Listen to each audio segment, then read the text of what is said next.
कृषी मंत्री माणिकराव कोकाटे यांना नाशिक न्यायालयानं मोठा दणका दिलाय। खोटी कागदपत्र सादर करून सरकारी योजनेमधून घर लाटल्याप्रकरणी कोकाटे यांना 2 वर्षांची शिक्षा सुनावण्यात आली आहे। कोकाटे यांचे भाऊ विजय कोकाटे यांना सुद्धा नाशिक जिल्हा न्यायालयानं 2 वर्षांची शिक्षा ठोठावली आहे। 1995 साली खोटी कागदपत्र घेऊन सरकारी योजनेमधून घर लाटल्याप्रकरणी कोकाटे दोषी आढळून आलेत आणि माजी मंत्री तुकाराम दिघोळे यांनी या प्रकरणी याचिका दाखल केलेली होती। आता नाशिक जिल्हा न्यायालयानं माणिकराव कोकाटे यांना शिक्षा ठोठावलेली आहे। दरम्यान शिक्षेला स्थगिती न मिळाल्यास कोकाटेंचं मंत्रीपद आणि आमदारकी सुद्धा धोक्यात येण्याची शक्यता वर्तवली जाते।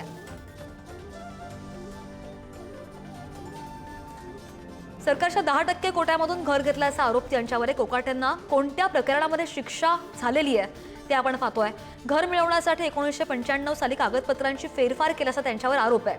आमचं उत्पन्न कमी, आम्हाला दुसरं घर नाही अशा स्वरूपाची त्यांनी माहिती दिलेली होती।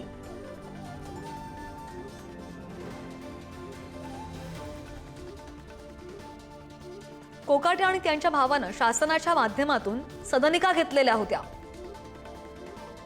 दिवंगत माजी आमदार तुकाराम दिघोळे यांनी याचिका दाखल केली।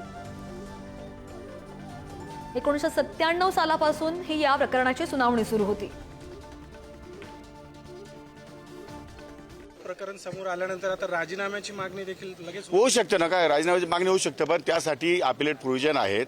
राजकीय दृष्ट्या देशामध्ये अशा प्रकारचे अनेक निकाल झालेले आहेत आणि त्या दृष्टिकोनातून मी अपिलामध्ये जाणार आहे, हायकोर्टामध्ये जाणार आहे। त्यामुळे न्याय मागण्याचा अधिकार, जसा न्यायालयाला निकाल सुनावण्याचा अधिकार आहे तसा न्याय मागण्याचा अधिकार मला पण एक नागरिक बनून, तेव्हा मी वरच्या कोर्टामध्ये न्याय मागणार आहे।